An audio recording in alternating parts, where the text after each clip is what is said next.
Hi, everybody. Welcome to Better Lait Than Never.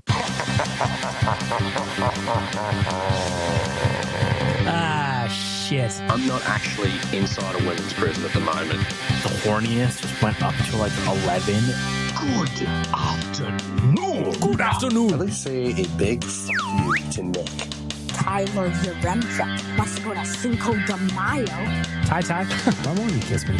Better late than never with bagged milk. Better late than never with bagged milk. It's better late than never. Better late than never.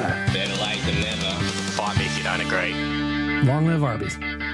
Better late than never. Fresh episode is Wednesday. Happy Valentine's Day, everybody. If there's one thing more romantic than listening to this podcast with your significant other, I don't know what it is. What I'm going to do when me missus gets home from work, I'm just going to play this for her. She'll be like, hey, did you get me something for Valentine's Day? I'll be like, fresh episode of Better Late Than Never. Feel free to enjoy at your leisure, my lady. You know? Episode 131, BLTN, of course, brought to you by the Audio Department. The Audio Department works to create a safe space for creativity and collaboration. I'd like to learn how to read. For artists and musicians to realize their potential and share their message through sound and story. The audiodepartment.ca, book some studio time, record a podcast, record an album, record some spoken word poetry. Then you too will have a gift for your beloved on Valentine's Day. Listen, I couldn't think of a better possible Valentine's Day present than listening to this podcast with your significant other. Anything other than that is a lie. Where do I start? I've got some from different worldly Valentine's Day traditions. Maybe I should get to that. But first, I'll start off about Saturday night. Do you ever have, I don't know where you are with your Oilers fandom, but do you ever have moments where you're like, fuck, I'm missing the game to do something else? And even though what you're wanting to do is going to be a good time, you're like, I don't want to miss the Oilers game. For me, obviously, it's part of my job to watch the Oilers. So there's a certain element of, was I slacking off on Saturday when I went to City in Color instead of staying home and watch the Edmonton Oilers? Listen, with the benefit of hindsight, with the benefit of the technology I had in my pocket where I could check the score on my phone from my seat, I'm happy I did it. You know, going to Rogers Place ahead of the event. Again, I went and saw City in Color. It's Dallas Green's band. If you don't know, been around for a long, long time. Get out of the rock from which you've been living under. Went to go on Saturday night. I bought my missus tickets for City in Color ages ago. Do you ever do that where you buy tickets for something or you buy something and you completely forget about it until you get a notice in your email? That's what happened to me at City in Color. I bought those tickets for her ages ago, whenever they went on sale. Like, we're talking months and months and months. Girl Math, free concert for me on Saturday, because I don't remember buying the tickets. But then when I got an email on, I think it was Wednesday night or Thursday, I was like, oh shit, City in Color's on Saturday. It's at Rogers Place. Wait a minute, do you always play? Check the schedule. They certainly did against the LA Kings. But as I was sitting there enjoying some smooth jams from Dallas Green and Co., I was checking the score out, and after the first period, I'm like, I may regret not going or staying home to watch this game. It was 0-0 in that point, and then very quickly it changed on me. It turned on me, and all of a sudden I look and the score is 4-rip for the LA Kings. Connor McDavid had a broken stick, and the boys were on, the win from the night before was negated by our hated LA Kings. Got a dead cat bounce after firing Tom McClellan. Tom McClellan, of course, got a haircut in celebration of getting fired. He still gets paid. That is good living if you can get it. The point I got is that it all worked out, bag milk. I got to have a little lovely evening at Rogers Place. Got to have some Caesars. Got to have a couple of brewskis. Me missus drove home. I just got to enjoy myself. Next morning, I woke up. Listen, if you've ever watched a hockey game at 1.5 times speed, it's pretty awesome, especially when they lose the way they did. I had to write my article, 3 key things. It went up the next morning. It went up Sunday morning, just like it always would. You wouldn't even have known that I was at City in Color if I wasn't posting about it. Sometimes things turn out bag milk, you know? Sometimes things turn out bag milk. And if I get asked why I didn't buy a different present today for Valentine's Day, made-up holiday, I'm going to say I bought City in Color tickets. She doesn't have to know that I bought them ages ago. She doesn't have to know that. She doesn't have to know. She doesn't listen to this podcast anyway. How would she ever know? It is Valentine's Day after all, and I thought it might be fun to go through some of the, traditions from around the world to see how they celebrate this made-up holiday. effectively, you are tasked with treating your significant other, fellas, I'm talking to you mostly, and it's a day that's just made up, you know? But it is reversed in South Korea. South Korea celebrates love on the 14th of every month of the year. Doesn't matter that it's February, March, April, May. 14th of the month is dedicated to love. But in February and March, the biggest and most expensive, Valentine's Day, sees women giving chocolate to the men. I was pushing a button and nothing was happening. Valentine's Day sees women giving chocolate to the men, and instead of returning the favor straight away, Korean men give chocolate on White Day, which is the 14th of March. A month later is Black Day, a celebration for singles. Those who didn't receive treats in the previous months get together and eat black noodles with all their single friends. So they kind of have like a, Frank, are you in here? You want to participate on the Valentine's Day Shenanigans? Where are you? I like this.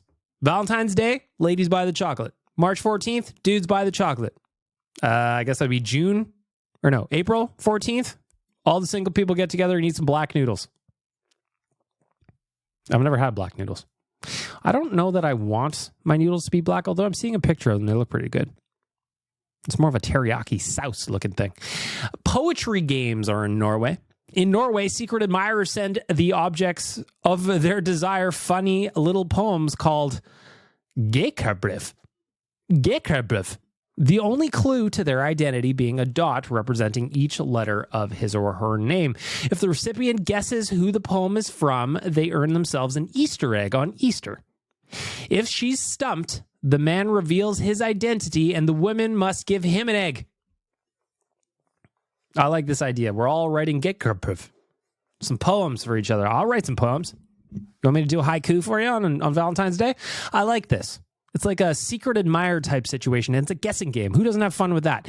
In Estonia, it's what every admirer dreads hearing, especially on Valentine's Day. Let's be friends. But in Estonia, Valentine's Day is called Sobrapev, or Friends Day. People exchange cards, gifts among friends with a cheery Happy Friends Day. Just what you want to hear from someone outside that you've had your eye, or just what you want to hear from someone you've had your eye on for years. Friends Day, that one is in Estonia. If you're planning for love, don't go to Estonia on Valentine's Day. In Wales, the Welsh do Valentine's Day a little bit earlier. They do it on the 25th of January, and they do it differently by giving love spoons. The spoons are an age-old tradition where Welsh men would carefully carve spoons and present them to the women they were most interested in.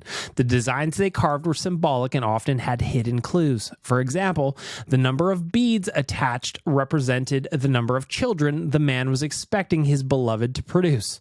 So if you had 55 beads on this hand-woven spoon, or carved spoon, that would mean you would want 55 children, and you'd probably get a show on TLC where they teach the rest of us how to live. In France, you know how they're known for their love in France. Not so long ago, French people celebrated Valentine's Day by calling out to the other single people living across the road until they were paired off. If the men didn't like their match, they would simply leave the woman for another man to call upon, called une loterie d'amour. Basically, the love lottery.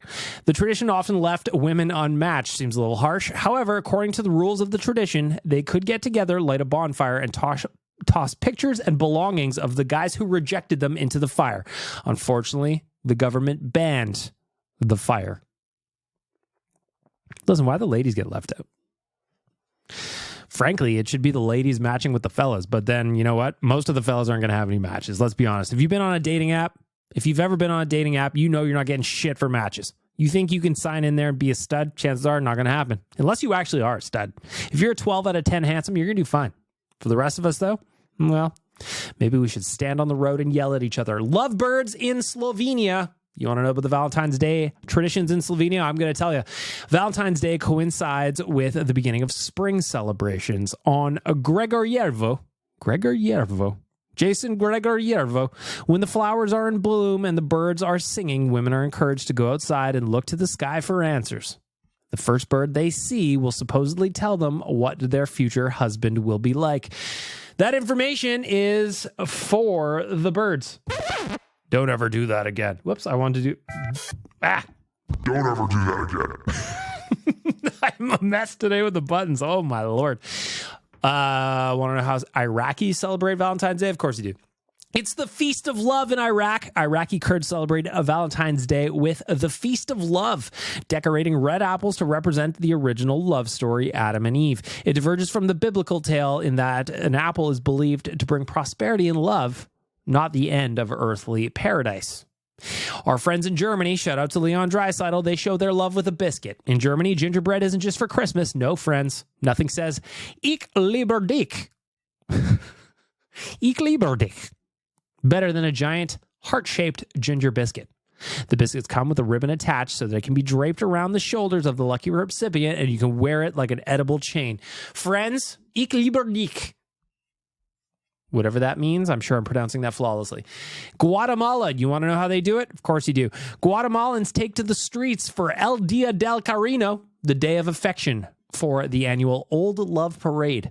Senior citizens dress in feathers and masks for the celebration in Guatemala City. We parade our old people around in Guatemala. I like it. Get their asses outside. Can't watch Price is Right all day. In the Philippines, those who cannot afford their dream wedding jump at the chance to tie the knot on Valentine's Day.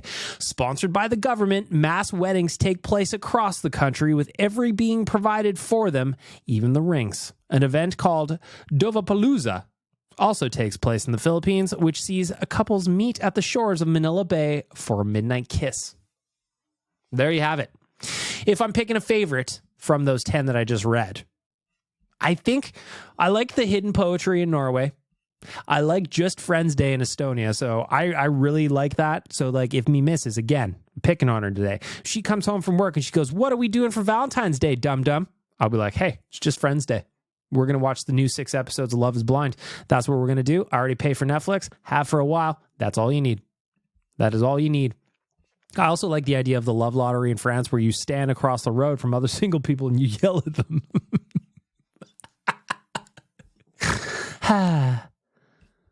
That's good stuff. Mass weddings in the Philippines also make sense to me. Why pay for a wedding when the government will do it? They'll even give you a ring. I'm sure it's a very nice ring. Come on. Come on.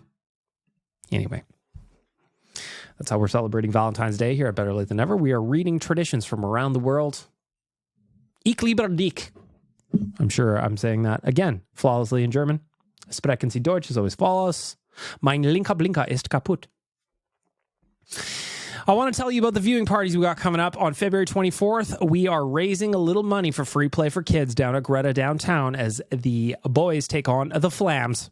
It's a BOA watch party, friends, on February 24th. We are raising money for charity. We are getting together. It is a Saturday night. It is exactly where you want to be for that game. Why not watch it with us at Greta? Ooh, that was greasy.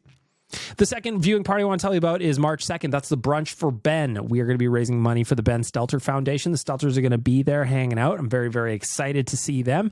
And I'm very excited to see you. This is going to be an all-ages event. So if you want to bring your kids to an event and you haven't had a chance to do so, March 2nd is the one for you. Again, we're going to Greta. But that is an afternoon start against Seattle. So we got an early game. We've got all kinds of festivities, and we're going to raise some money for a fantastic cause. So there's 2 items to put on your social calendar coming up in the near future. February 24th, again, Greta, downtown. That is a BOA on a Saturday night, nowhere else you want to be. Tickets available at nationgear.ca, as are the tickets for the March 2nd Brunch for Ben. Second year we've done this. Second year we're raising some money for the Ben Stelter Foundation. Of course, both great causes, free play for kids and the Ben Stelter Foundation. Happy to party in the name of charity and to get along or to get just hang out with all of you. If you haven't been to one of our events, going to an Oilers Nation watch party is the place to do it. And if you can raise some money and get some stuff while you're at it, some swag while you're at it, that's just good living, everybody. Nationgear.ca, go get your tickets. They will sell out. I promise you that. And now for the news.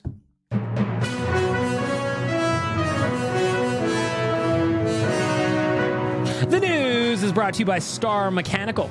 Star Mechanical is one of Edmonton's biggest locally owned and operated plumbing and heating businesses. They've been working within the community for over 2 decades, and many of the homes built in Edmonton over the last 20 years have had their plumbing and heating systems installed by Star Mechanical. You want 24/7 emergency services? They got them. Visit starmechanical.ca to schedule an appointment and let them help you keep your home running smoothly.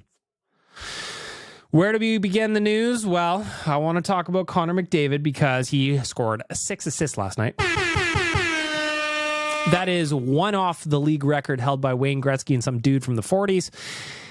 Unbelievable. They had 7 assists in a single game. Connor's had 6 points in a game once before, but this is the first time he ever had 6 assists in a game. And the interesting thing about that is the last Oiler to do it, you go, Bag Milk, that's probably Gretzky. You're probably going to tell me it's Gretzky. No, Leon Draisaitl did it in 2021. Do you remember? Because I did not remember that Leon had a 6 assist night. I was just doing my article last night at OilersNation.com. Oilers captain Connor McDavid reaches 600 career assists. And part of it was writing about how he had 6 in the night. And when I was looking about, man, when was the last time someone had 6 in a night? Connor McDavid, Chris Letang was the last one before Connor, and then Leon Draisaitl before that. Did not remember that. That game escaped my memory. It was against the Ottawa Senators that Leon did it. It was against the Red Wings that Connor did it. All of a sudden, the Oilers basically erased what was a very mediocre effort through 40 minutes. I don't think I'm talking out of school when I say that just wasn't their best effort. Frankly, 2-2 since the All-Star break was over. I think it's fair to say that the Oilers haven't offered their best foot forward in many of those games. In Vegas, I actually thought they played really well in that game. They just couldn't score. The only goal they scored was the 2-0, the shorthanded one by Connor and Leon, back and forth in the back of the net. Nothing Aiden Hill can do about that. Friday night against Anaheim, again, they didn't play their greatest. They maintained the puck line because they got that empty netter to get the score to 5-3. But then on Saturday, 4-0 shutout against the Kings.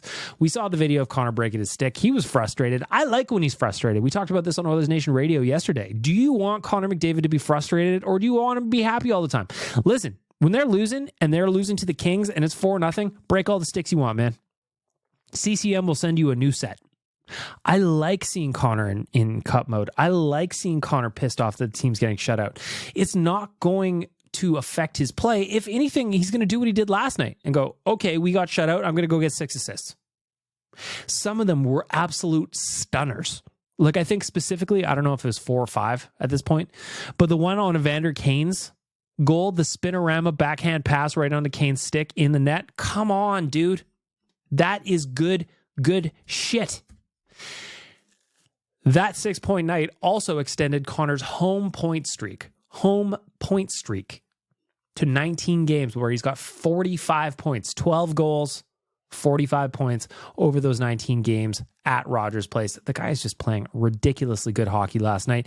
Also pulled him within 13 points of the NHL lead. Nikita Kucherov currently leading the NHL in points. Connor has some games in hand. Would you bet against him? I would not bet against him. I wouldn't. What about Phil Kessel? We broke the news at Canucks Army last night that Phil Kessel could be signing with the Canucks, and I'm so excited. Quads, get out of here. We're talking about McDavid. We're talking about real hockey players. But I want to talk about Kessel. He had 3 cup wins, and I think that he had that Iron Man streak that was super neato, cool, and awesome, and I think that he could do good things as a depth player for the Canucks. Nobody cares, Quads. Damn it, Quads. Get out of here. We're talking about Connor. Okay.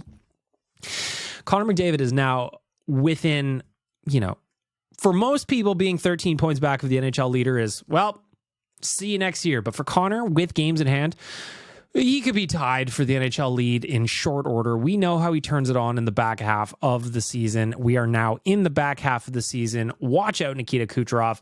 Are you betting against Connor? Absolutely not. 600 points in 616 games for the dude. He is absolutely incredible. Cannot wait to see where he ends up this season. I just imagine he's going to turn it off in the back half. He's just going to turn it on, and nobody's going to be able to do anything about it, just like they always do. Nothing. You can't do anything. Another record got broken this past week, or I guess Connor didn't break a record. He was close to it. Evander Kane did break a record, though. He has the fastest 5 hat tricks in Oilers history. 5 of his 10 hat tricks have come since he signed with the team, and it really wasn't that long ago. 5 hat tricks already, and all of a sudden you go, shit, really? He's basically played for the Oilers, what is this, 2.5 years? 2.5 seasons. Because, you know, the first season he came in January, he was a free agent. He scored 22 goals in the 43 games. Last year, he only played 41 games. He had the season cut short because of his wrist injury. Obviously, Pat Maroon stepped on his wrist, can't play. This year, 48 games, he's got 19 goals and 14 assists for 33 points. Evander Kane has been a very, very streaky scorer since he signed with the Oilers. But like I said, in a season and a half, the guy has already got 5 hat tricks. I don't know what some people want from him more than what he's doing. The analytics community really hates Evander Kane, and I don't get it. In his last 3 games, he's got 4 goals. This is the beginning of an Evander Kane heater at the best time of year for him to do it. He's always going to be a streaky scorer, man. He's always going to be a streaky scorer. But if we're going to complain about a guy who's on pace for 30 goals, I don't know that I'm subscribing to that with you. Now, the problem, of course, is when he's not on a heater, when he's not scoring goals, that he doesn't do all that much. But would I get rid of him? Of course not. Do I understand the people that really want to get rid of him and pretend like he's useless despite the fact that he has 19 goals in the season? I can't subscribe to that either, friends. I just cannot subscribe to that at all. I can't. And again, 4 goals in his last 3 games, including the hat trick against the Anaheim Ducks. The big man's starting to heat up, and I could think of no better gift for the Oilers than having some secondary scoring. Nuge got 2 goals last night. My guy hadn't had an even strength goal in 13 games. Gregor wrote about in the game notes as somebody that just needed to get on the board. 3 even strength points. He had the 2 goals and the assist on Bouchard's goal last night. 3 points for Nugent Hopkins. You love to see that. Bouchard got 3 points last night. You love to see that. But back to the man of the hour, Connor McDavid. Again, 6 assist night, 603 points and 603 assists, I should say, in 616 games. So basically an assist a game almost. If he doesn't pass that by the time his career is all said and done, then you know. When asked about his evening, his teammates and head coach Chris Knobloch chimed in on what it was like to watch. And I quote from Chris Knobloch, "We were just standing and watching. We had ill-advised pinching. The forwards weren't reloading, and the amount of odd man rushes we gave up. It was the month of January all combined." That was his take on the game last night, and I don't disagree. For the first 40 minutes, Oilers kind of shit. Went into the second intermission, tied 3-3. Come on. But on McDavid, though, some of his teammates wanted to chime in. Dylan Holloway, who scored his 4th goal of the season last night. Nice diving effort to pick up a loose puck, by the way. From the moment the puck drops to the moment the final buzzer rings, he, being Connor McDavid, is pretty dialed in. It comes from his preparation. He's like that every day of practice, every workout. He's dialed in. It was only a matter of time before he popped off like that. Cody Ceci chimed in and said, "I'm fine with that in terms of McDavid stealing the show." Of course, Cody Ceci got his first goal in 127 games. I'm fine with Connor stealing the show. He won us that game. He played unbelievable. And I think he was a little mad that he got shut out in the last game, the 4-0 loss to Los Angeles. And he showed it tonight against the Red Wings. He came out with some fire. He played unbelievable. And I've never seen anything like that before. Of course, Cody Ceci. We were playing the game on this podcast for a little while. Who was going to get the next goal? Was it going to be Cody Ceci? Was it going to be Connor Brown? Or was it going to be Corey Perry? And then there were 2. Cody Ceci got a little bit of luck last night. Fired a puck, a little bit off balance too, I should say, from the right point. Made its way through some bodies, hit Moritz Seider's skate, bounced into the net. First goal since October 15th against the Flams of 2022. Over a calendar year since he scored goals. But I wanted to make sure to give Cody Ceci a little bit of love. I know that a lot of people want to upgrade on Cody Ceci. I completely understand that, and I hear you. I know a lot of us want to trade Cody Ceci, and I'm not opposed to trading him, by the way, if there's a fit, if there's a move that makes sense and the cost isn't crazy. But I also think we need to give him some credit for fighting above his weight class. Right now, Cody Ceci is doing everything he can to fit into a top 4 role that probably is too much for him given where he's at in his career and his skill set and blah, blah, blah, blah, blah. But does that mean he's doing a horrible job of it? Not from where I'm watching. And to see him get rewarded last night, I was happy for the guy, man. I was happy for him because, like I said, Cody Ceci's been a good soldier for this team. And at $3.25 million, Bob Stauffer was saying it in the second intermission of last night's broadcast. He goes, listen, you want more offense there. You do, 100%. You want more puck mobility. Maybe you want a faster skater. But at the end of the day, he's fighting above his weight class and he's doing a reasonable job. So, you know what, Cody Ceci? I want to give you some flowers, my friend. I want to give you just a little bit of love because I don't think you get it anywhere else, and you deserve it. You legitimately deserve it. And I just want to say, hey, man, I'm here for you. I thought you played great last night, and I want to give you a round of applause.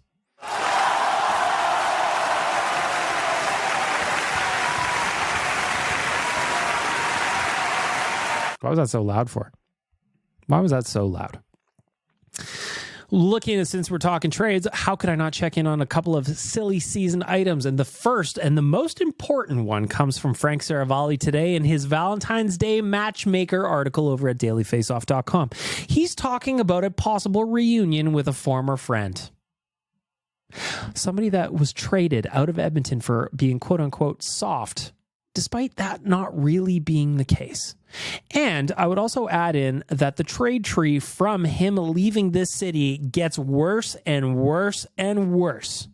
Of course, I'm talking about Jordan Eberle, who was moved for Ryan Strome, who was then moved for Ryan Spooner, who was then moved for Sam Gagner, who was then moved for Andreas Athanasiou. It's depressing to think about it. Now, is there a possibility of a reunion? Maybe. And I quote from Frank Saravalli. It's not Valentine's Day without an old flame rekindled, is it? Man, would it be fun to see Jordan Eberle back in Edmonton. Yes, there is certainly some unfinished business there. It's more than just a feel-good story. Eberle, now 33 and 7 years removed from his last appearance in oil country, is still a productive player. He collected 20 goals and 63 assists last season and is on track for 15 goals and 49 points this year. Seattle isn't scoring as much as they did last year, and there probably isn't a huge drop in Eberle's overall play apart from the points. More than that, if the Oilers were to drop a fit, they'd be looking at a right-shooting top six forward who is a past first to play with Leon Draisaitl. Eberle checks all of those boxes. Plus, when you consider the market, he is likely to be among the most cost-effective players available relative to the acquisition price. The narrative the previous Oilers regime created about Eberle not being clutch playoff performer was debunked the minute he left Edmonton. Eberle has 19 goals and 45 points in his last 63 playoff games, which is a higher points percentage or a higher points per game than his career average. So in the playoffs, he produces at 0.71 points per game. His career average in the regular season is 0.69. Nice. Would Jordan Eberle coming back to Edmonton be an all-time vibes trade? Probably. He is an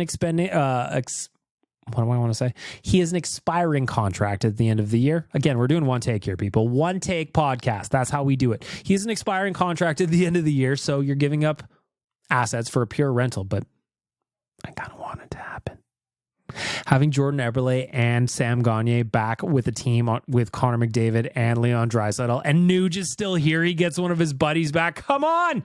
Who doesn't get excited about that? I don't even like the Oilers, and I get excited about that. You forgot to push the button again, dum-dum, and then you started doing the Quads voice. Everybody knows that you fucked up. Yes, I did. I'm having a hard time today. I am battling. Jordan Eberle, do we want it? I could see it. Go read the whole thing over at dailyfaceoff.com. Of course, Frank doing his annual Valentine's Day Matchmaker bit. You want to call it a bit? I'll call it a bit.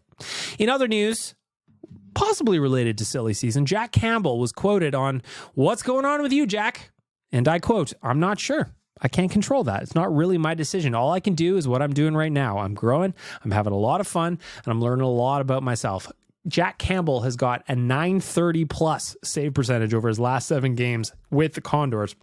Playing really, really well. He's playing the way you would expect an NHL goaltender to perform at the AHL. Now, the Oilers have got different ideas probably in mind. They need the cap space. Bringing Campbell back adds another $1 million or so relatively to the cap. Don't want that. Calvin Pickard playing fine. Picked up another win on Friday against the Anaheim Ducks. Played pretty well. So what is the deal with Campbell? I don't know, man. But it seems like he's just going to sit down in Bakersfield because I really can't see. And I asked Frank about this today. Is there anything going on with Campbell? And he just said, no, not really. So what do? I guess you just let him sit there. You let him sit there and you hope that he'll be ready for next year, or in the offseason, there's a trade that doesn't cost the Oilers an arm and a leg to take care of it. We'll see what happens. But I'm happy Jack's playing better. I'm happy he seems to be doing okay as a person. The last thing any of us wanted to do is see him struggle, but ultimately he was struggling real bad. Real bad. And you know what? Having him get some success, I think I'm all for it. You know? I am all for it. And that's where we're going to wrap up the news for our friends at Star Mechanical.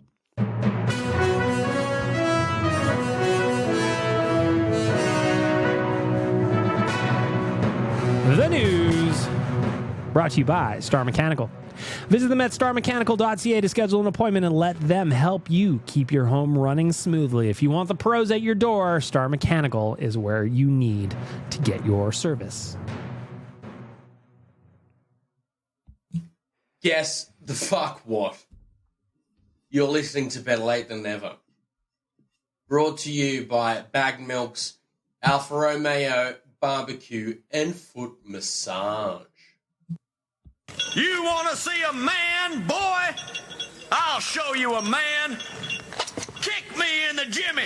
For Trilogy Oilfield Rentals, it is time for the righteous sack beating. Of course, Trilogy Oilfield Rentals are an established provider of tools and expertise across multiple oilfield disciplines, specializing in rentals, pipe recoveries, abandonments, and completions. Currently, they maintain a full-time operating units in Provost, Weyburn, and Kindersley.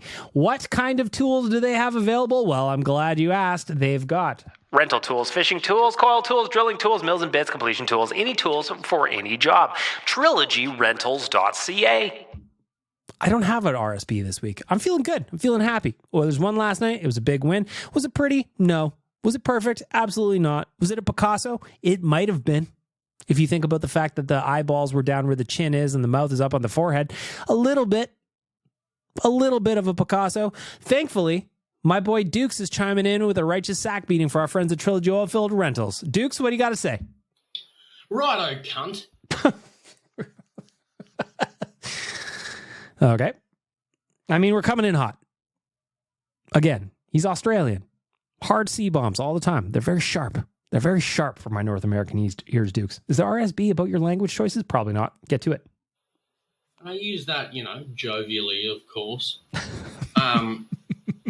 But this RSB is directed at none other than fucking Bag Milk. Me? Right? What did I do?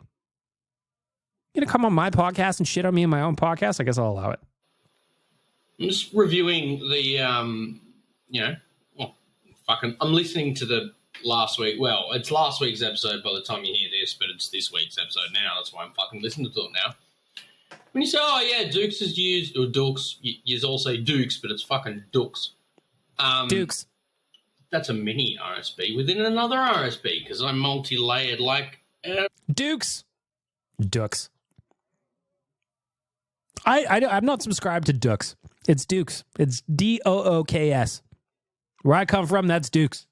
Like Shrek, ogres are like onions. I'm not an ogre, but I'm multi-layered. Anyway, besides the fucking point, my ADHD medication got increased yesterday, so I'm like, anyway, fuck off. We've heard Dukes use voice filters before. Mate, be absolutely fucked. Give it the fucking red hot tip here, sunshine. I have never, ever, ever used a filter or a voice changer or a AI or any fucking thing on this podcast. I feel like you have. Am I miscategorizing Dukes here?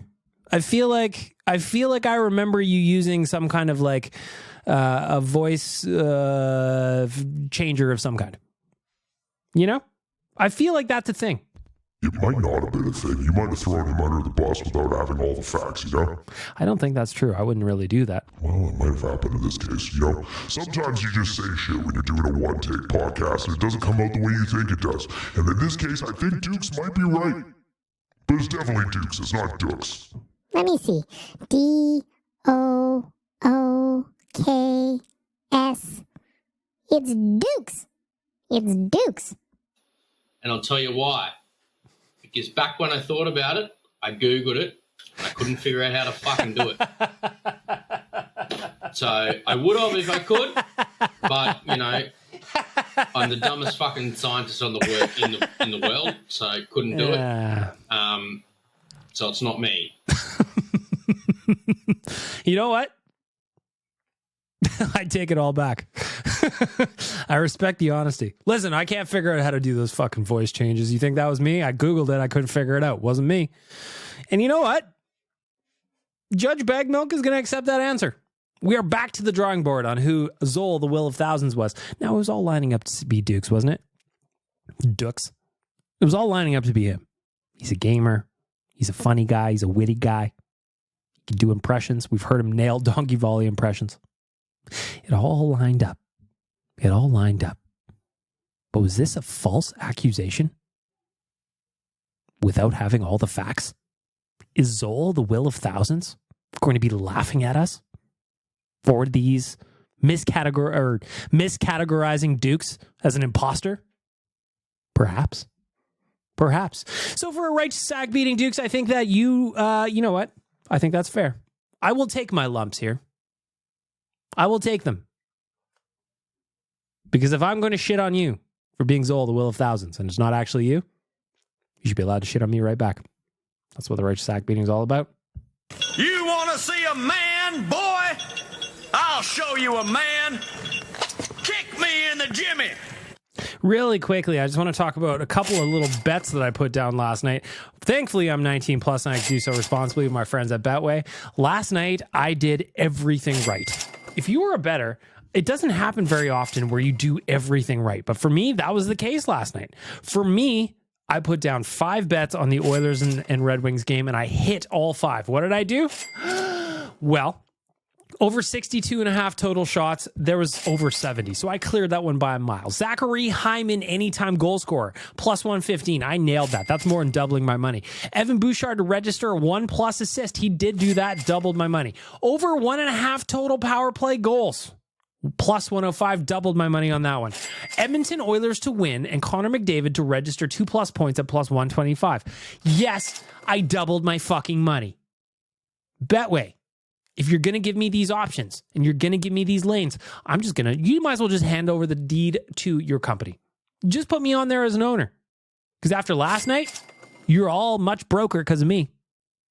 You're all much broker. Now, will I be giving you this money back at some point soon? I mean, probably. But we don't need to discuss that just now. We do not need to discuss that just now because I'm the big winner. Turned about $25 into, I don't know, $70. I'm the richest man alive, friends. I'm the richest man alive. Well, howdy now, friends. Whether you're down here in Texas, up there in Sherwood Park, stuck in Wanye's basement, or 2 inches inside of a badger, you're listening to Better Late Than Never with Bag Milk. Yeehaw!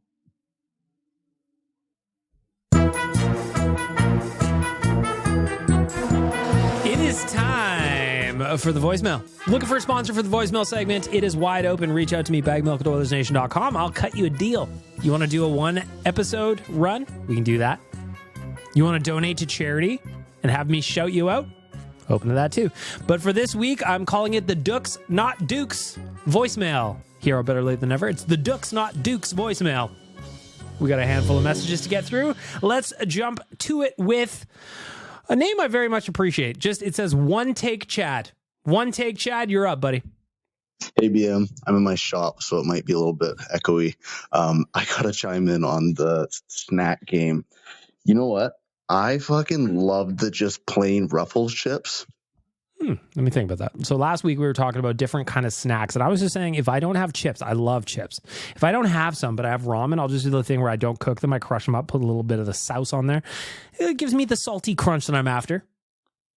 My guy, One Take Chad here, is going for the plain Ruffles. I just had some of those in my house. I did have dip, though, mind you. Chad, what are we going to? People are like, why wouldn't you get something with like a flavor on it? I don't know. Some of the artificially flavors just kind of, I don't know, don't do it for me. I would also argue that original flavor, just the salted chip flavor, is a flavor in itself. But even better than the actual Ruffles are the Lay's Ruffles. Those things fucking slap. And then I'm not going to do 2 voicemails this week. Next week, I'm going to give you my hierarchy of pizza chains. Okay.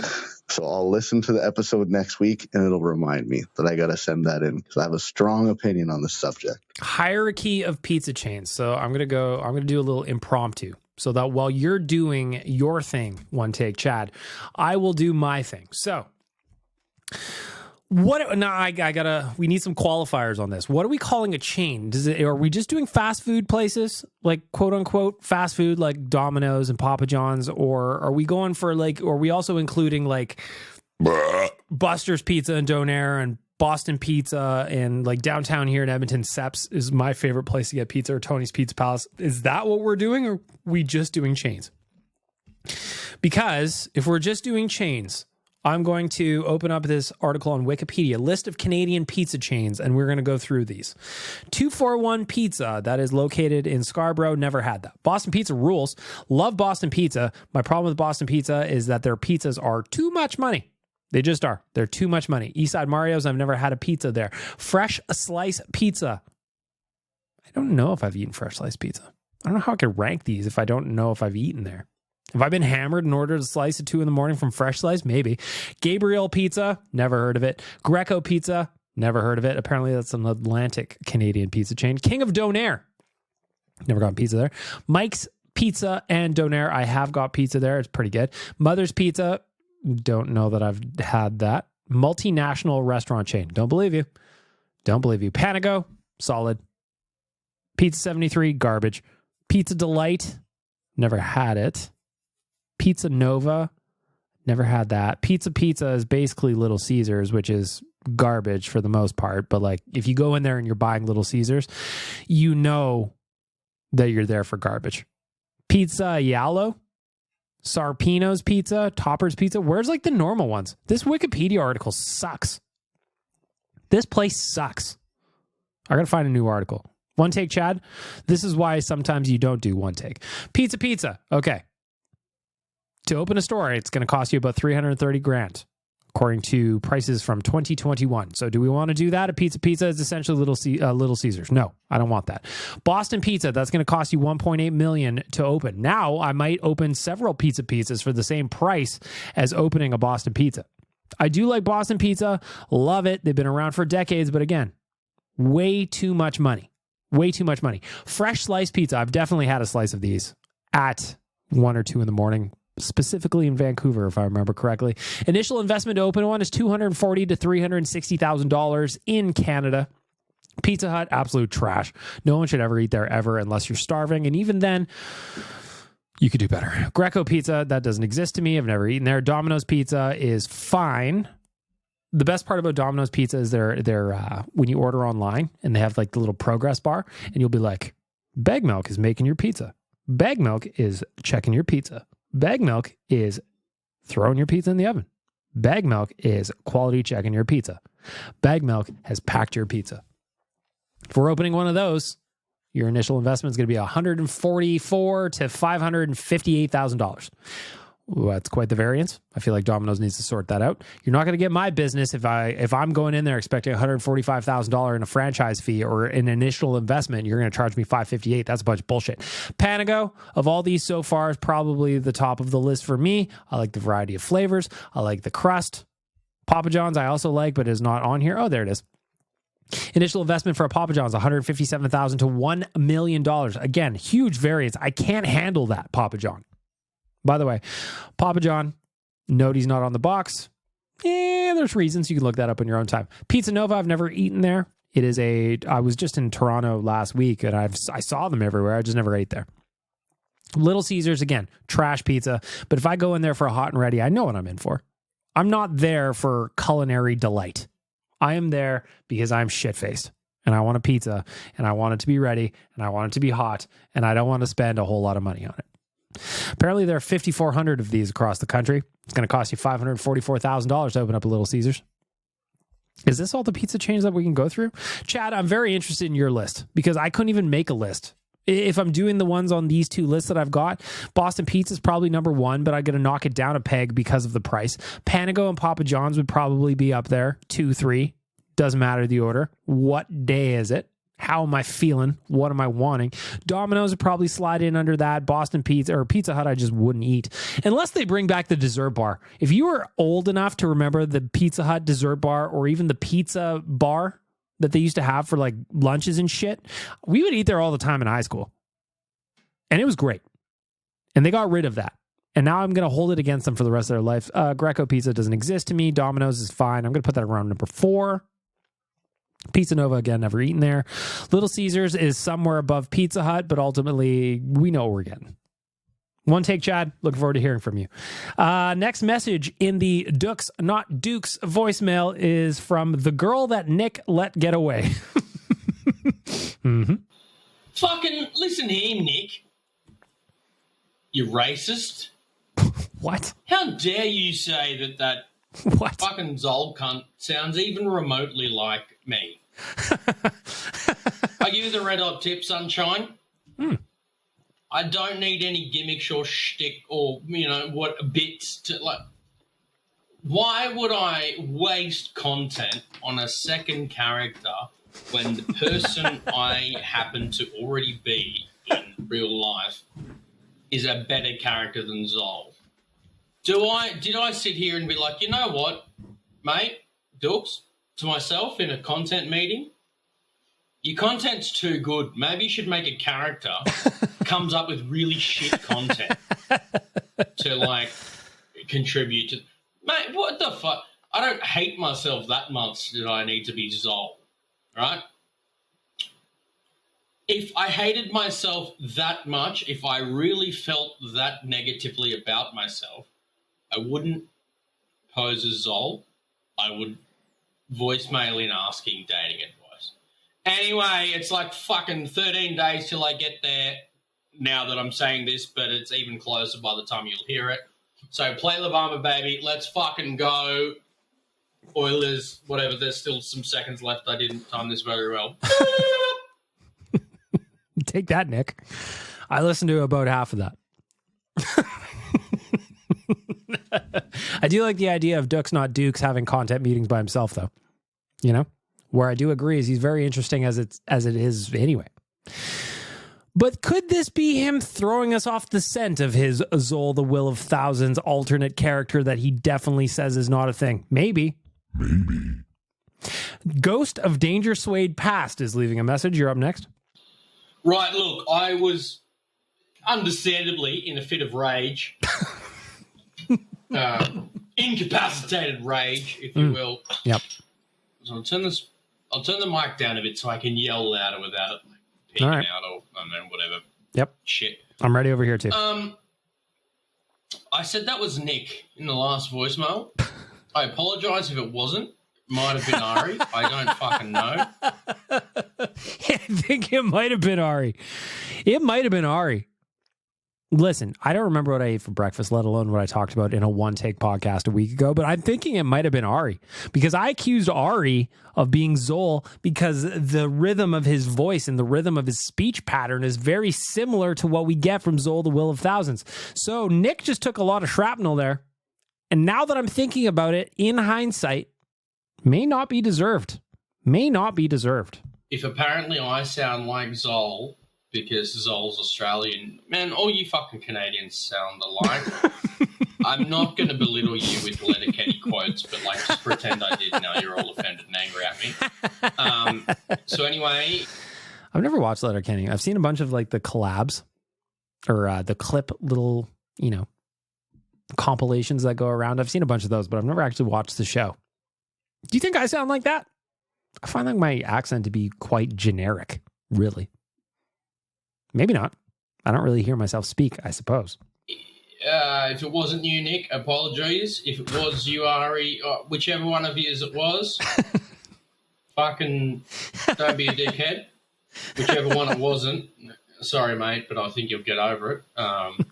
This is the worst thing that happened to you today.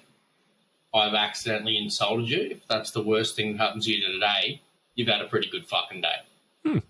Anyway, Ben, if you're listening to this, go to bed. Donkey Volley, if you're listening to this, get out of the badger. Chalmers, you don't know how to listen to podcasts. Fucking please brush your teeth, mate. Holy Christ. Anyway, play La Bamba, baby. See you all soon. Cannot fucking wait. Let's go. Dukes, what day do you get in again? I don't remember. We get in from Arizona on the 20th. That's when we fly back. Watch party on the 24th. Are you in town for that? Are you in town for that watch party, Dukes? Not Dukes. It's the Dukes, not Dukes, a voicemail. We are going on with an anonymous one. Who be you? Wow, sweet Caroline. Wow, sweet Caroline. Don't care. Fucking madman. I love that dude. I love that guy. What else can I say than that? I'll just go to another anonymous voicemail on the Dukes, not Dukes voicemail. So, another fucking thing, mate, right? What's with you today? Fucking Nick or Ari, whichever one of yous it was. Nick, Ari. Anybody else that blamed Dukes, not Dukes, for being Zol the Will of Thousands? Ben, were you included in there? I feel like it was more than the two of them. Might have just been Ari. Again, I don't remember what I wore yesterday or what I had for breakfast today. I don't remember what I wore for breakfast either. Not only does it not sound like me, and, to say that Zol sounds Australian is kind of racist. I'm offended that you don't believe in who I am as a person, that to the extent you think I need to create a character, mate. Just tell everyone you want to vote for Donkey Volley. I don't care. Be the only person who backs it. If you want to die on that cross, that's fine, mate. But, the people have spoken. We don't even need an election to know that I am the president. This is now going on 4.5 minutes of Dukes being unhinged that we called him Zol the Will of Thousands. Now, does the lady doth protest too much? Methinks she does. This fucking podcast. But if you need to live in your little fantasy, I don't know, mate. Fucking start a RuneScape account or a World of Warcraft or something, mate. Come and fucking attack goblins, because if you're trying to attack me, mate, you come to the wrong fucking goblin, because you ain't ready for this.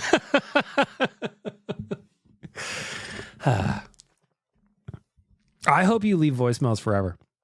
Dukes, not Dukes, I hope that we are going to be old men. And whatever the technology is like for podcasting at that point, that we're still having this back and forth, you and I. That's what I hope. I hope that you have so much fun in Edmonton when you're here, that we're glued to you forever.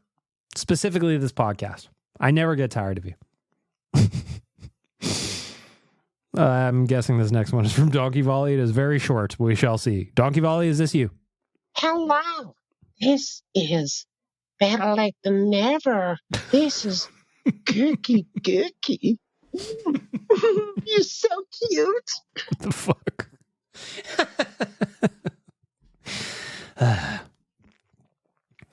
Well, next voicemail coming in on the Dukes Not Dukes voicemail is from Nick. Now, is he going to chime in on Zol the Will of Thousands? Who knows? Nick took some shrapnel. Nick doesn't know he took shrapnel yet. It's not going to be until he hears this later today or tomorrow that he knows what happened. Nick, I apologize to you preemptively, maybe. Okay, Big Milk, the Oilers got absolutely pumped by the LA Kings last night. Also, side note, I don't know why the Oilers were trying to block the LA Kings from getting the puck to give to their coach. I don't get that at all. That's just classless by the Oilers. Anyways, I turned the game off after the third LA goal, and I put on the James Bond movie On Her Majesty's Secret Service. And I'm watching that movie, and I get struck by a theory that involves you. So, you know how in the James Bond universe, Q and M are established, that's the code names? They're not actually their real names. And there's also that theory that James Bond itself is a code name, which explains how all these different actors have all been James Bond in this continuous timeline. And that, it's not their real names, which is why James Bond always uses always addresses himself as James Bond, codename. Anyway, I'm getting sidetracked here. But I'm Yeah, watching I was gonna say, what the fuck are you talking about? Milk, you are very, very old. Yes. Okay, like your 50s are no joke. I don't know how you're still like keeping it. Like my old man slowed down when he was in his 50s. So props to you. I am 38 years old. I'm not in my 50s. I turned 39 in just over a month. Nick, I'm now with Dukes when I kindly tell you to go fuck yourself. Thank you. But you know what? Retirement. When Big Milk the man is ready to retire, is there an apprentice that will come along to pick up the Big Milk moniker? Meaning, does Big Milk die with you, or will there be a new Big Milk, like Batman and Robin? I propose that young Ben becomes your apprentice and will one day become Big Milk. Ben, would you like to be bagged milk when all is said and done? You're going to have to learn how to do several things. One, Frank's Picks. That's going to be most important. We need Frank's Picks. We've had 5 years now. We're on season 6 of Frank's Picks. You need to learn the keywords for my dog. That's the most importantly. Can you run the Roadcaster, Ben? Can you properly push Satan's voice at the right time and not fuck it up like Bag Milk has done several times earlier in the podcast? He wanted to talk like Quads, and then you heard that he does little voice impressions, even though that we got a filter on, because this is what the Quads one sounds like, but it's run through the Satan voice. And now when I press this button, you're going to see that it's the same thing every now and then when I do Quads. Ben, are you up for the challenge? You could be. Nick is nominating you as the next Bag Milk. I thought it was always going to die with me, but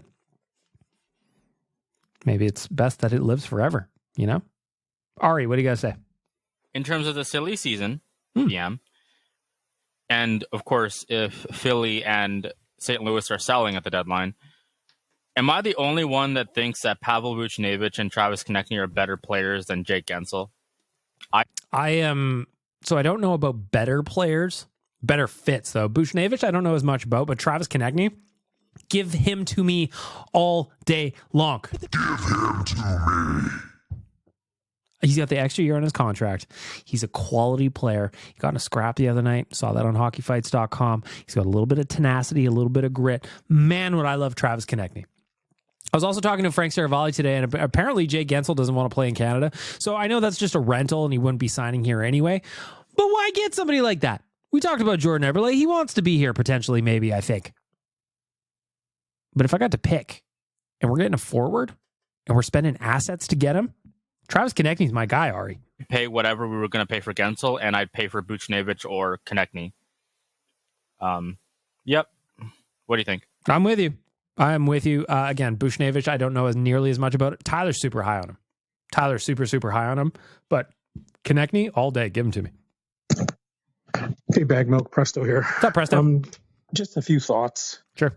It doesn't seem like people are concerned. I'm concerned that even over the 16-game win streak, which, by the way, very happy for, not knocking it at all. Good job, guys, back in the playoffs. But they had a lot of trouble scoring, even against weak teams like Montreal and Chicago, squeaking out games. And, maybe they got a bit complacent or whatever. But it sure seems like the more defensive they get, their offense is suffering. Look at the PP. It is absolutely terrible on the road. It's weird. It's weird that the power play is that bad on the road. It's not like, it's like same people have been, gang's all here. Gang's all here. Same ones from last year. Can't imagine that Gulletson, who runs the power play, is making many changes after last year, but I mean, the results aren't there, especially on the road. Back to you, Presto. I'm hoping Ken Holland can make a move to shore it up. I don't hear the name Magna out there, which I'm really surprised. He's like a Vinny Desharnais. He's massive, can play both sides, wouldn't be a lot to get. I think he would be a defensive upgrade over Kulak, at least from what I can see. So I guess I'm just asking you and the guys, are you not worried a little bit about the offense? As soon as we played a team like Vegas that's just as good as Edmonton defensively, and they're also good offensively, we finally lost. One game, I get it, they played well. Just a little worried about the offense, and I'm really worried about a 7-game series against Vancouver, Winnipeg, and Vegas. Are the Oilers really good enough to sustain that over 7 games with the physicality of especially Vegas and the defense and the goaltending of all 3 teams? So still a little worried. So glad the boys are where they are, and I hope Ken Holland can pull something out of his hat like the Ekholm trade. Take it easy. Am I worried? No. Do I want more offense? Yeah. That's why we're talking about earlier. I read the rumor from Frank Saravalli about Jordan Eberle coming back. Is he lights out offensive stud, Jordan Eberle? No. But he also doesn't have to be on this team anymore. Do you want another guy who can contribute 20 goals a year on the roster going into the playoffs? I do. Am I worried about it? Not really, Presto. But again, the message right before you when I was talking to Ari, fuck, man, I'd love Travis Konechny. Would love Travis Konechny. The big problem last year in the playoffs was the Oilers' secondary scoring behind Connor and Leon disappeared. Nuge, Hyman, Kane, all those guys scored a bunch of goals in the regular season, did not get it done in the playoffs. That happens sometimes in the playoffs. Games get much tighter. Guys adjust, teams adjust, systems are adjusted based on the opponent. So am I worried? No. Do I want more offense? Yeah. If you can give me another top 6 winger, I am in, man. I'm going to spend prospects. I'm going to spend future picks. I'm going to spend future assets. Let's push the chips in and get some more offense. I am all in, Presto. Now, do I think that the defense also needs to be upgraded? Yeah, sure. 100%. We've been very, very lucky with how healthy those guys are as well, you know? But to your question specifically, I would love some more offense. Would love it. Next message coming in on the Dukes Not Dukes voicemail is anonymous. Who are you, sir or madame? Hey, Bag Milk, Presto here again. Like Presto. I said, the 16-game winning streak was awesome, but you saw the struggles they were having scoring on the PP on the road and just in general against really bad teams that might be able to defend but can't score. Now, there was a lot of wins in those 16-game win streak too. That the Oilers were sloppy, and the reason they ended up winning is because they were playing shit teams. You got to beat the bad teams too. There are no gimmies in the NHL, but you know, to your point, it's not like they were stomping everybody. Last night's game against the last night's game against the Detroit Red Wings was the first time since the very first game of 2024 against the Flyers where the Oilers put up more than 5. So the offense has just been like muted lately. We've played 2 teams that can not only defend hard, that have really good goaltending and can score. We've lost both games. There's still something missing on this team. Who the hell knows what it is? They definitely need something up top in the top 6. Corey Perry looked super slow last night. I know that maybe they did some good things behind the net, but my God, he looked so slow last. I don't like Corey Perry in the top 6, by the way. Now, that line is fun. Kane, Draisaitl, Perry. They cause havoc, and they cause mayhem, and they cause mischief, and I like it, but Corey Perry's not a top 6 player anymore. He is, as Nick put it, close to death because he's 38 years old, just like I am, and they need to find another person to be up there in that spot. Travis Konechny, give him to me. Come on, Philly. Do it for cheap. Please. Please. Please. Night. They need another big, rangy defender. They have trouble in their own end getting the puck out. I know they want to have a puck mover, but it can't be a 175-pound, 5'10" defender. They need to go and get a... Is that a rumor that they're trying to get another small puck mover? I don't want that. I don't want that. What I would love... Do you want to know who my ideal defenseman would be to go get? And I don't think he would ever be available because why would Carolina give up on him? Is Brett Pesce. If the Oilers could get Brett Pesce, he would essentially be right-handed Ekholm. Fuck me, would our defense look awesome. I'm going to be patient. Uncle Ken pulled a rabbit out of his hat last year with Ekholm. We got to see what happens. Presto, back to you. Guy like Megna because they can afford him. And can you imagine having 2 6'7" guys on the third line? And then trade Kulak or Ceci, whichever one you take a pick. I would say Kulak myself, and then go and get your winger. But they also need a center. I just think that the kind of a trap system that it looks like they're playing has really stifled McDavid and Draisaitl's creativity and their offense. And I don't know if this team is going to be able to beat the Jets, the Nucks, the Knights, or even LA in a 7-game series the way they're playing right now without some changes. I hope I'm wrong, but it sure doesn't look like it. Ciao. Pessimistic, Presto. That's what I'm going to call you today. You got a lot of needs. Though, to be fair, the same issues or the same holes that you see are the ones I see. We talked about it on Oilers Nation Radio yesterday. Top 6 winger, third line center, upgrade on defense. 3 big pieces that they probably need to be true favorites for the Stanley Cup. Here's the reality. In the Western Conference, there's what? 6 teams probably that feel like they should win the Stanley Cup or at least have a chance at it. Getting there is going to be difficult, no matter who it is. But the thing is, too, all of those rosters are flawed. So you talked about the LA game on Saturday. Do you really believe that LA is comfortable with Big Save Dave Riddick in net? Do you really think that he's going to be a shutout guy? He's not. He's garbage. Cam Talbot has played like shit. The game after they beat the Oilers, which was, again, their new head coach's first game behind the bench. You always get the dead cat bounce there.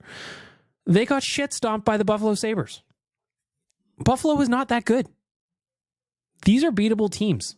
It's any given Sunday kind of thing, you know? I'm not probably as worried as you are, Presto, even though I do see a lot of the same issues. I think the Oilers can beat anybody. It's just a matter of, can you bring your A game? Does the other team have their A game? And then at some point, it's a coin flip, you know? It's just like the game against Vegas. The Oilers outplayed Vegas handily. Couldn't get a goal. Aiden Hill stood on his head. Sometimes you got to give a little bit of credit to the goaltender for standing on his head and making big plays. That's what happened, you know? Saturday, they just weren't that good. LA was better. But back in December, Oilers were the better team, beat LA. Happens. It happens. That's just good sports, Presto. The fact that you're feeling nervous about it, I like that, buddy. It's good sports. It's real good sports. Ryan Pike is chiming in. Is this actually you, Ryan Pike? Hello, Bagged Milk. I am phoning from the Edmonton Institution on behalf of inmate Wanye Gretz. Do you wish to accept the call? Yes, please.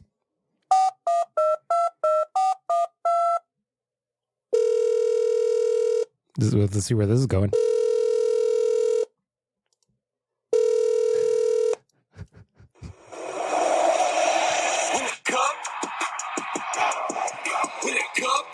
Oh no.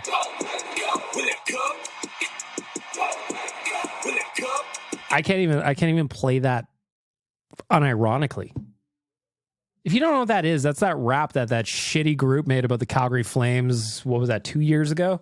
Win the cup, win the cup, win the cup. That's what's up, or whatever, something like that. It was just fucking terrible.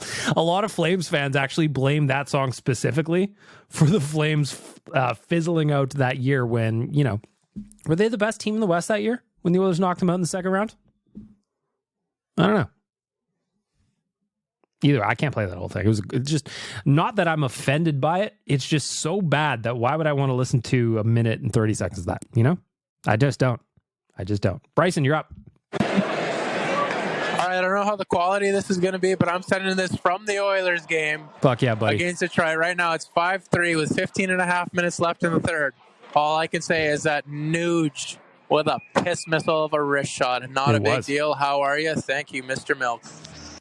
Beauty goal by Nuge. It was a classic. It was that low blocker side. He had a nice move at the blue line, too. Just a little dipsy, a little dangle. Like I said earlier, Nuge needed some goals. Got 2 of them last night. Scored another one after that, Bryson. So I hope you enjoyed that second one just as much as the first. But yeah, that first one, low blocker, knee up, fist pump, Selly. Come on.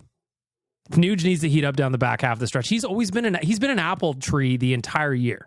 But the goals haven't been there. So if he can start to heat up a little bit. Now, he had the goal against the Predators in the last game before the All-Star break.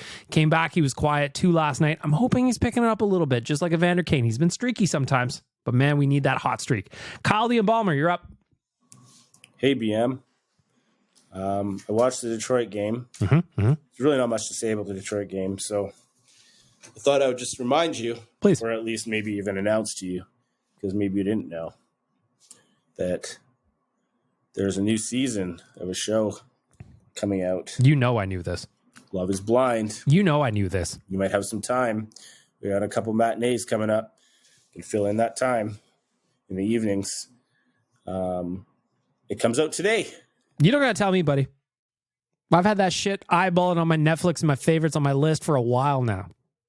I'm always checking out the What's Coming Up tab on Netflix, and there it was. It was staring at me in the face like a beacon of hope. Is that how I'm going to spend my Valentine's Day, watching Love is Blind? Maybe. As far as I'm concerned, this made-up holiday is specifically for moments like this. As you're listening to this voicemail, the Wednesday the 14th. So look for maybe updates from me. I don't know. We'll see where I go with it this time around. We'll see. The hockey season's just a little too exciting and enticing to necessarily get into Love is Blind and people's relationships and the the craziness at the beginning. But until then, I'd also like to give a quick shout out. Sure, go ahead. To the Stollery for being an amazing hospital. Yeah. Even though I wish you didn't have to use it, I'm glad that it's there. So, till next time. Heard you guys had to go to the Stollery. Hope everything's okay. Don't want to get into it too much on this, but yeah, Kyle, I just hope everything's okay and that Marzi's okay. Shout out to the Stollery, all the work they do for not just for the kids, but for the families as well, and just for the surrounding area. So big shout out to the Stollery. Ari, you're up. It's Valentine's Day, and to all you couples out there, or to all you people who are, going out to see somebody, I got one thing to say. Kiss my ass. This day sucks. I hope it's not good for you or something. I hope something bad happens when you're out with your person. Yeah, I'm going to the gym now, where real people go. Yeah, get swole, Ari. That's it. You know what? Maybe you need the Just Friends Day from Estonia. If you remember, Sobrapev or Friends Day. It's what every admirers dread hearing, especially on Valentine's Day. Let's be friends. But in Estonia, Valentine's Day is Sobrapev. Sobrapev. People exchange cards, gifts among friends. Ari, maybe it's time to make a new friend. Don't be discouraged on love, my friend. Love is Blind. New season out on Netflix. If it can happen for them, it can happen for you. Final voicemail of the week goes to Captain Felton, who I will be seeing down in Arizona this weekend for the nation vacation. Captain, what say you? This is your captain speaking in Vancouver. Please fasten your seatbelts for the nation vacation. Woo! I cannot wait to see our boys take on the Coyotes in a teeny tiny barn. I mean, what? We've got 50 of us going down. 50. That's 1% of the stadium of just us alone. Mm-hmm. Man, it's going to be a blast. By the way, BM, just curious, are you going to have any special outfits? I will be rocking a Hawaiian Oilers themed shirt. Just saying. Ooh, Tommy Bahama. No, probably not. You know me, Captain. I'm more guy incognito when I go out on these things, but I'm going to be rocking my Nudes jersey. Again, we are going to have a great time in Arizona. I could not be more excited to go meet everybody and see everybody when we head down there. There's a group of 50 of us. Make sure to pay attention if you're coming on the trip. We're going to have some announcements for you. We're going to be doing a live pregame show with Tyler Yaremchuk and Aaron Bordado down there.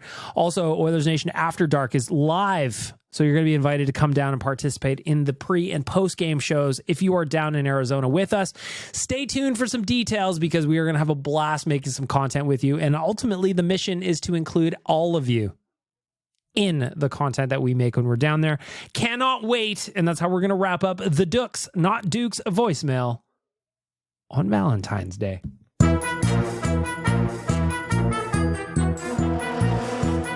Dukes, not Dukes. Dukes, not Dukes. Dukes, not Dukes, not Dukes, not Dukes. It's Dukes, not Dukes. The voicemail is for Dukes, not Dukes. Dukes, not Dukes. If you want to sponsor the segment, hit me up, bagmilk@oilersnation.com. I will cut you a deal, I promise. You know what? I might even do some stuff for free. Probably would. And with that, we are going to wrap up the podcast. We are going to say fare thee well, and we are going to look at the schedule, and we're going to pick out some 4-2 wins here. So tomorrow, they've got the St. Louis Blues. That's a 4-2 win. You lock that one up. They've got a matinee on Saturday against the Dallas Stars. That's a 4-2 win. You lock that up. On Sunday morning, we are jumping on a plane. We are heading down to Tempe, Arizona.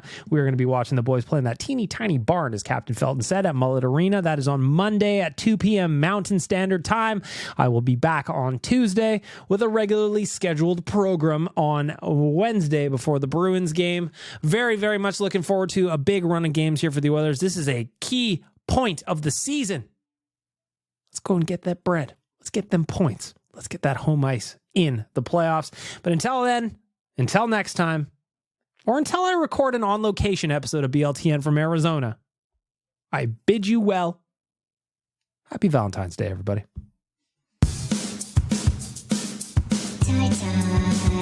Why won't you kiss